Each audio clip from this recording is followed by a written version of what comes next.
বড়মিহির ঢিপি যে পড়েছি, এই হচ্ছে সেই বড়মিহিরের ঢিপির বোর্ড। ঠিক আছে, এই হচ্ছে সেই আর্কিওলজিক্যাল সাইট, প্রত্নতত্ত্ববিদরা যেখানে খনন কার্য চালিয়ে এই ঢিপিকে পেয়েছিল।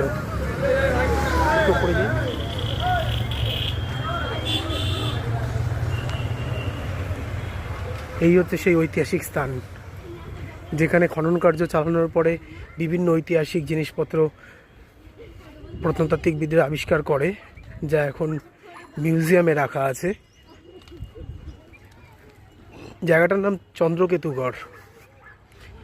ইতিহাসে এ সম্পর্কে অনেক কিছু আমরা পাই, তো আজকে ঘুরতে ঘুরতে হঠাৎই চলে এলাম এখানে। সেই চন্দ্রকেতুগড়ের আর্কিওলজিক্যাল সাইট হচ্ছে এটা। সেই সময়কার ইতিহাস যা চোখের সামনে আমরা দেখতে পাচ্ছি, ভাবলেও কীরকম অদ্ভুত লাগে। হাজার হাজার বছর আগে মাটির তলায় চাপা পড়েছিল, যা আমরা পরবর্তীকালে খুঁজে পাই।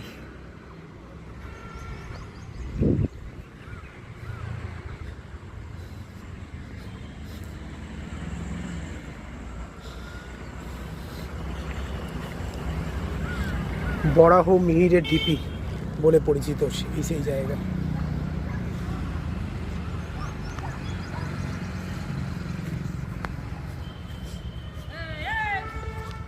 অনেকটা জায়গা জুড়ে